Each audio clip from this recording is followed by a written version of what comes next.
Who thinks Buddy Kofoid can win again here at the Motorplex? Make some noise. Who thinks that Dayne Kingshott has got what it takes here on night number 2? Time to find out on night 2 of High Limits. Green flag comes out. It's going to be Kingshott with the early lead, but Buddy Kofoid makes quick work of him, goes to the inside. They almost go 3 wide for the top spot.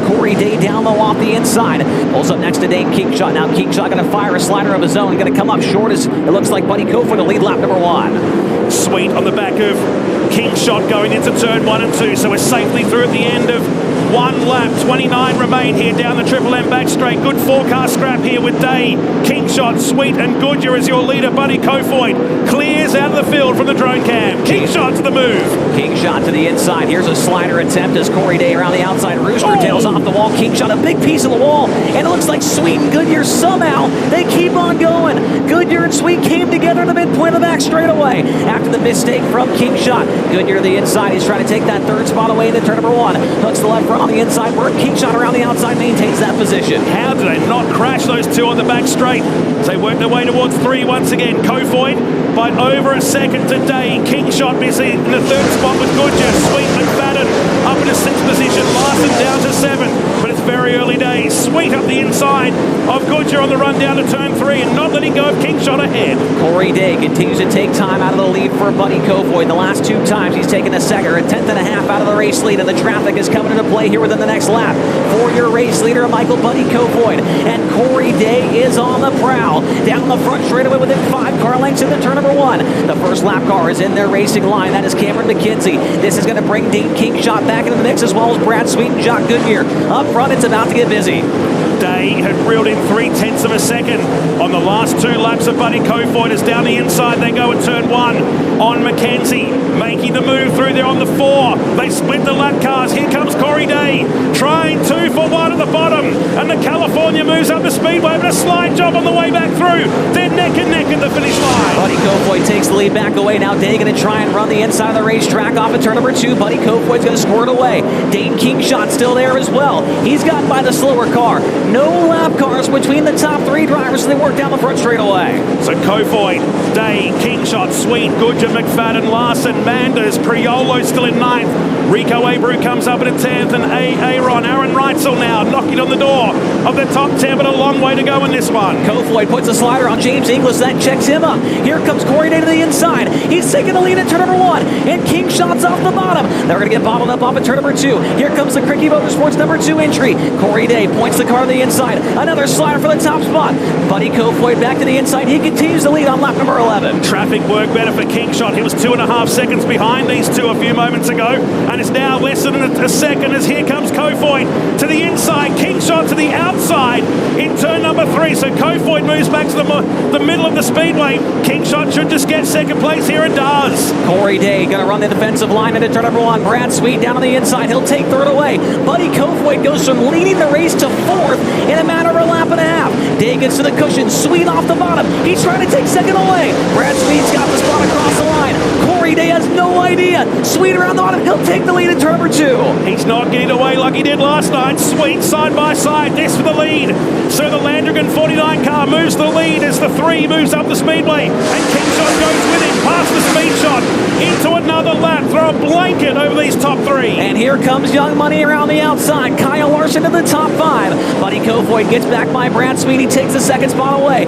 Kyle Larson's in the top 5 and on the back bumper of Dayne Kingshott down the front straightaway. Kingshott bounces to the right, rear off the wall down the front stretch. Up front, it's still Dayne, but Buddy Kofoid has found another gear and is reeling him back in. Halfway home in tonight's main event, the High Limit International here at the Perth Motorplex. So Dayne, Kofoid, Sweet and Kingshott. Kyle Larson now roars up into 5. Kingshott up the inside, coming down to turn 2 on Larson, heading down the Triple M back straight, and here comes the 1K once again. Kyle Larson, big slider on Dayne Kingshott, easily crossed back up by the number 2 cars. He maintains that 4th position. Up front, it is Dayne, starting to put some distance back between himself and the number 7 car as they've gotten through a couple of the lap cars, but now no traffic between the top 2 and a little bit of breathing room here for Dayne before he gets to the next pack of lap cars. Dayne and Kofoid on the top. Meanwhile, Sweet's down low. Kingshott and Larson run the cushion. Kingshott, the best of the Australians, once again here on night 2 in Zearfoss. Whizzes past the screen. How close do you like it from the wall cam as this leading relentless with 2 Into the seconds. wall. Car Corey in the Dayne's in fence. the wall. He hit the wall down the back straightaway. That's an opening for Buddy Kofoid down low. Looking for the race lead off of turn number 4. Kofoid's got on the line. He leads with 10 to go.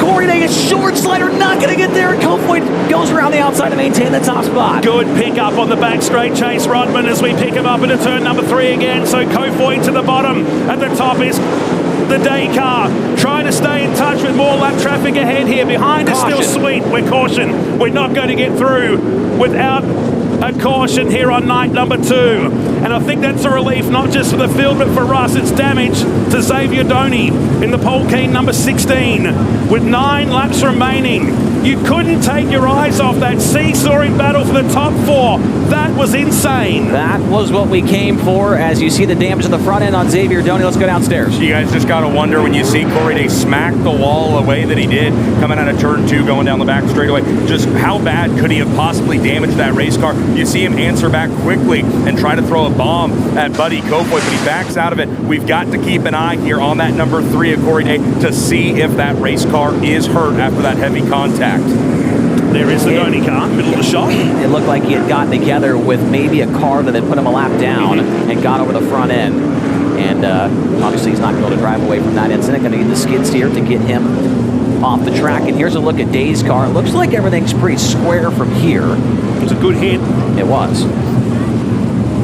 They're just working the steering wheel of this number 3 as he sits behind Kofoid, who leads the race. 21 in the books. Day 2nd, Sweet 3rd. Kingshott is 4th. Then Larson, Goodyer, McFadden in 7th. Manders 8th, Reutzel 9th.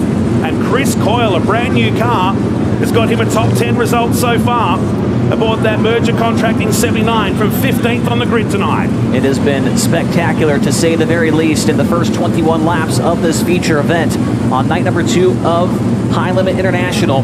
Buddy Kofoid came into this main event tied with Dayne Kingshott in the point standings for this event, trying to get himself into that top 4, for the lock-in spots. Day was the top point earner after last night.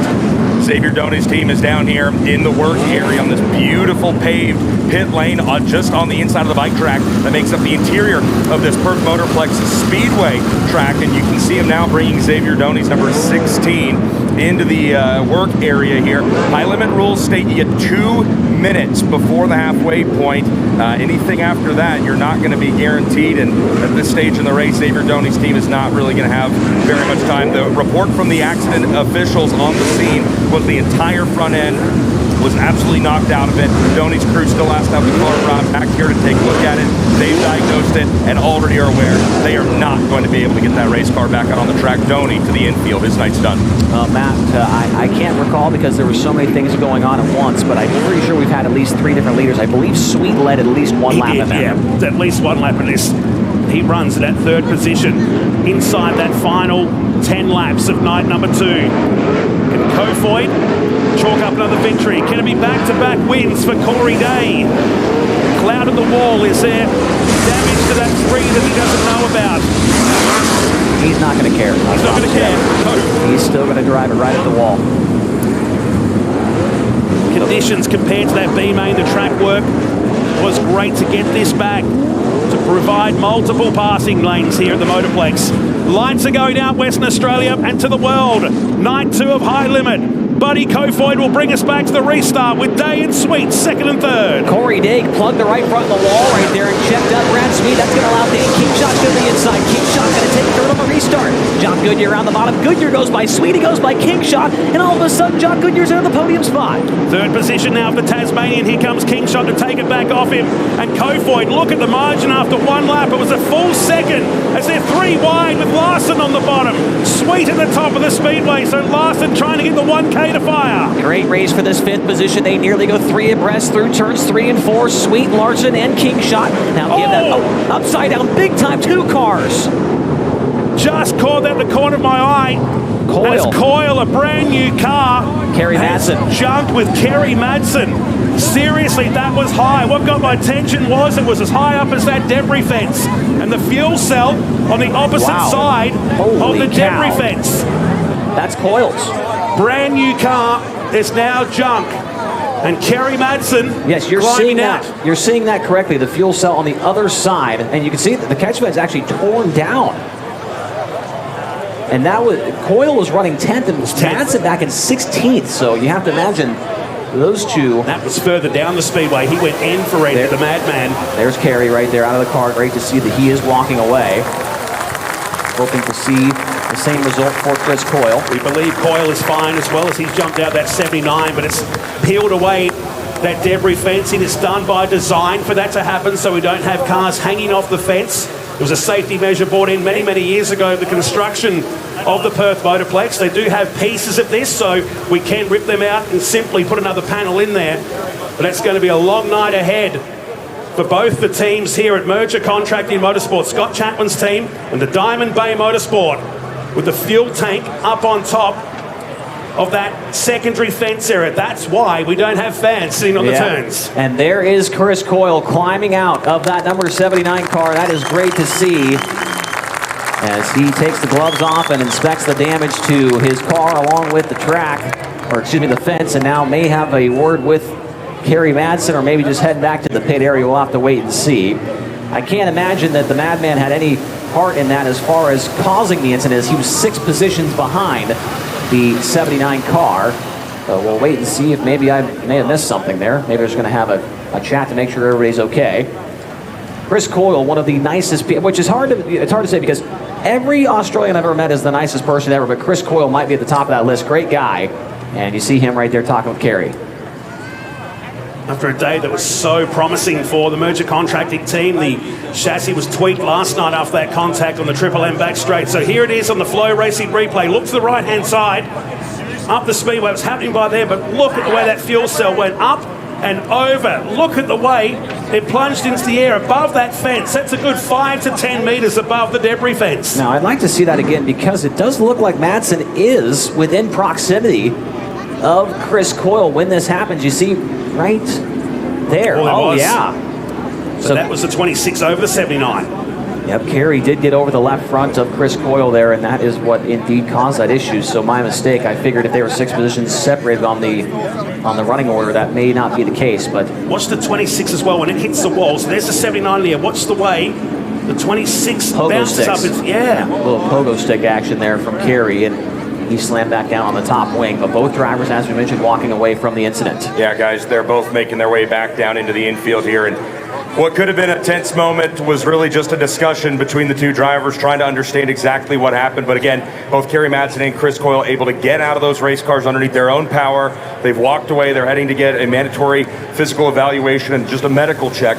Because as you both called it out, that was an absolutely huge hit rolling through turns 3 and 4. 7 laps remaining. Kofoid, Dayne and Goodyer, the best Australians. We go back to green flag racing in the closing stages at the Motorplex on night 2. 7 laps remaining here on night number 2. John Goodyer back to the bottom as he pulls up next to Corey Dayne. The bottom in turn 2 definitely has some grip left in it. Now Dayne's going to try the bottom in 3 and 4. Going to switch things up and see if he can track down Buddy Kofoid here in the latter stages. Half the field down the bottom, half the field upstairs underneath the cable cam and into turn 2. Here comes Goodyer for the pass. The Tasmanian makes the move on the Californian. This is huge, and Kingshott commits to it as well. Goodyer, the former national champion, goes to P2. And Kingshott's going to go to 3rd into turn 1 with a short slider on Corey Dayne. Move Dayne Kingshott now on the podium. The Aussies have been absolutely stellar here the first 2 nights of Highland International. And here comes Kyle Larson. He wants to join the fun as well. 4 remaining for Kofoid. The margin 1.4 seconds back to Goodyer. Dayne down the inside of Kingshott once again. Kingshott fires it underneath the Avalon number 3. They bump on the back straight. They bump between the two. Dayne pulls it down the speedway, and here comes Sweet and Larson to join the party. They nearly get together off the corner, battling for a top 5 position. Now Sweet gets them on the front straightaway. Kyle Larson, little misfire there on the slider on Corey Dayne. They're going to lose ground in the number 3 car. Up front, it is Buddy Kofoid. 2 laps to go. He will have a couple of lap cars to deal with, but his lead nearly 2 seconds over John Goodyer. Goodyer, that's the margin. First to second, just 2 seconds. But time is running out with the whiteboard ready to show. Buddy Kofoid, the way home in the Trent Pigden number 7 with 500 metres of racing remaining. Buddy Kofoid down the back straightaway, came home 5th last night. He was the winner on Boxing Day in his Perth Motorplex debut. He'll do it again here tonight on night number 2 of Highland International. Second goes to Jock Goodyer, third to Dayne Kingshott, Corey Day 4th, and Kyle Larson 5th. Sweet will be 6th with Manders, Reutzel. That's a better turnaround for the 17 team. Carson Macedo 9th, and Rico Abreu finishes in the top 10. Nothing but Buddy Kofoid here on night number 2. Almost got the lap record in qualifying, won his heat race, and dominates a red flag race on night number 2 from Jock Goodyer, just 2.4 seconds. And Dayne Kingshott, the Aussies filling 2nd and 3rd on the podium in night 2 of the High Limit International here at the Perth Motorplex. Great drive once again from the 7. We will have to wait and see what the official results are, but you have to imagine the 4th place from Corey Day, that should lock him up a top 4 position for tomorrow night, as Buddy Kofoid was tied with Kingshott going to this one for 4th. Certainly he will be in a good spot as he sweeps the night and gets a maximum points haul. Caden Manders might be a question mark. 7th in the feature. It sounds like he ends up 5th in points. That should put Jock Goodyer and Dayne Kingshott in as the lock-ins with Kofoid and Day, as Kofoid is going to make his way over to victory lane. It has been an unbelievable ride so far for him. 3 quick times in 3 appearances here at the Perth Motorplex. All of those taking place over the last 4 days, along with 2 victories and a 5th place result. He's got the helmet off. Head socks comes off. Give the face a little wipe as he had to do some pretty hard work there. At one point in time, he had fallen back to 4th or 5th in this feature event and was able to rebound and get the win. The winningest driver when it comes to earnings in sprint car racing in America last year, over $833,000 with those 2 wins at Houston Speedway, the Houston Tyvek National, and the Houston Tussle. Tallied him over $350,000 as he climbs on the back of the Bella Modular Homes number 7. Here is your winner, Buddy Kofoid. To climb off the back and have a chat with Tony Laporta. Buddy Kofoid throws the checkered flag and he hits Muppet. Yes, that's a real person. Kofoid with the victory, and the wing dance will get him the hat, the winner's neckband, and he will come over and talk to us after just another incredibly impressive night. Chase talked about 3 straight quick times here at the start of WA versus USA Sprint Speed Week. And he gets a handshake from Gavin Migro, talks to the rest of his team down here. Dylan Buswell, his crew chief, congratulates him. And Lockie checking the stagger here. Or do they say stagger? That's stagger. Buddy Kofoid will make his way around to the side of the car. Perth Motorplex, he can hear you now. One more time, your winner, Buddy Kofoid! A win on Boxing Day, or Boxing Night. A 5th last night from the 5th position. A win here tonight, and 3 straight quick times. I'm going to ask you the same thing I asked Corey Day last night after his victory in night number 1. What is it about the Perth Motorplex you enjoy so much? Because you've also taken a strong liking to it. I just think it puts on some of the best racing I've ever been a part of. I don't know if you guys all agree, but... They take a minute to warm up here, but they agree with you. No, I felt like that was a really good race. Like, you know, I'm leading the race and then get in traffic and kind of lost my rhythm, and the next thing you know, I'm in 4th. And then, you know, pace for a few laps, and the next thing you know, I'm already in 2nd. And felt like I had a really good car the whole race. It was just a matter of just catching the lappers right. And, you know, I probably would have changed some things to not lose the lead, but I think I needed to kind of lose the lead to know how much to step it up. Like, I don't want to say I was cruising, but I felt like I was running at a comfortable pace. And then, you know, when I was chasing Corey, I felt like I could carry so much more speed to the point where I'm getting back to his bumper. And I've said it all year, working with Dylan, my car doesn't know what dirty air is, so I feel like I could just get right back to him. I don't want to say easily, but, you know, I can make a mistake, lose a lot, and then get back to him and race around. And yeah, it was an awesome race, and just really want to thank the Pigden race team and Trent Pigden and his whole family for bringing me out, and not only myself, but Dylan Buswell and Nate Knotts. Also really happy to have Lockie and Cameron McDonough working on the car, and Tommy, want to thank Sheldon Brady for letting us stay at his shop, and of course Mobile One and Toyota for giving us a really awesome Speedway Toyota that allows us to set QuickTime. Man, you hit on so many great points there, and I love how you said that your car back home in the States when Dylan Buswell's working on doesn't really know what dirty air is like. How much more comfortable are you as a driver? Yeah, I know you're fast with Dylan and Nate Knotts here from the States working with you.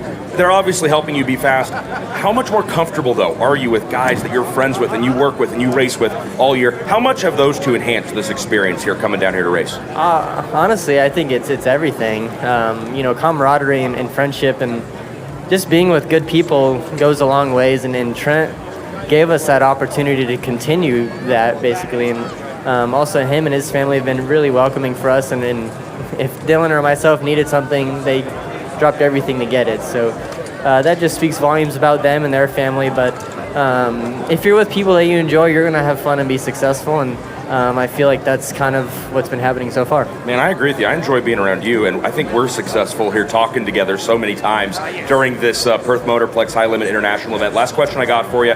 At High Limit Racing, we have an angel donor who sends $1,000 of their own money to any charity that a full-time high roller chooses to support. But this week, here at High Limit International, that angel donor has stepped up to send $1,000 USD to any charity, any driver, whoever the winner is each night wants to support. So with your win here tonight at High Limit International, what charity are you going to support with our angel donors $1,000? I'm going to have to go with Shriners Children's Hospital. I feel like it's a great cause, and obviously anything to do with children is the future, and it's great. Children are our future. Buddy Kofoid is our present. Perth Motorplex, make some noise for our winner, Buddy Kofoid! We've got the Wilson's Cheers coming up a little bit later on tonight, thanks to Wilson Brewing, as they are stepping up to make the after party each night here at High Limit International a whole lot of fun. So you got to make sure you are there in the pit area, hanging out with us and our top 3 finishers once the night is done. Jock Goodyer comes home in the second position here tonight. We're going to get him over on the side of the race car in just a moment. He's talking to Flo right now, it sounds like, so hopefully we can grab him in just a minute here and talk to Jock about how his night went after turning things around big time from his performance here at High Limit International in 2024. Hate to break that up. Let's go to the front of your car here and talk for a moment. Always good to chat with Lee Spencer. I'm not as cool, but I want to still know how your night went. So, Jock, talk to us. What were things like from behind your steering wheel? Crazy. I mean, yeah, I did. I sort of knew the bottom was really good in 1 and 2. I was just sort of waiting for the right time, and that stoppage sort of came out at the right time. And I was hoping they were going to bobble up on the top, and I was going to get clean run. And yeah, it worked out really good for me, and shot down the back straight, and got a hell of a run. And then the other restart, Corey sort of started searching, and I knew it was sort of starting to fade, so I went up there and we were able to execute the pass around the top. You guys are so cerebral when you're in these race cars. I think a lot of people look at these and just go, they just take their brains out of their skulls and mash the gas pedal, listening to Buddy break down the race, listening to you, listening to guys like Kyle Larson break down the race. That's never the case. What was your point of view when things got really crazy up there at the front? I don't know how much time you have to think. Is it more just react? Or even in dogfights like that, are you still thinking as much as you can? Yeah, I mean, especially at a track like this, you've always got to think, someone could bomb you from so far back, and you've always got to have that in your back of your mind. If you know you haven't got a good enough run down the back straight, you've obviously got to cover yourself, and because these guys can bomb you from a long way back. So yeah, you're always thinking, just always trying to figure out where the lines are transitioning to and how fast they're going away, and just feeling your car as it goes. Jock Goodyer, it's always fun to say your name. It's even better to say it down here on the front straightaway. Good job tonight, second place. Thank you, appreciate it. That's Jock Goodyer coming home in the second position here tonight. We'll get Dayne Kingshott on the right sideboard of his top wing. It's a beautiful looking race car, Kirky Brothers Motorsports, and Dayne's going to come over and talk to us, I think, unless he's left already. Where's he at? Oh, Dayne's coming over here. All right. I know this isn't typically how you guys do the podium here in Australia, but thanks for playing along with us. This is how we do it at High Limit. So you and I talked before the feature, and you mentioned with track reworking, you were really just wanting to stay involved in the race for the first 10 laps and then get aggressive, then make your decisions. How did the race unfold now that we're post and you can look back on it?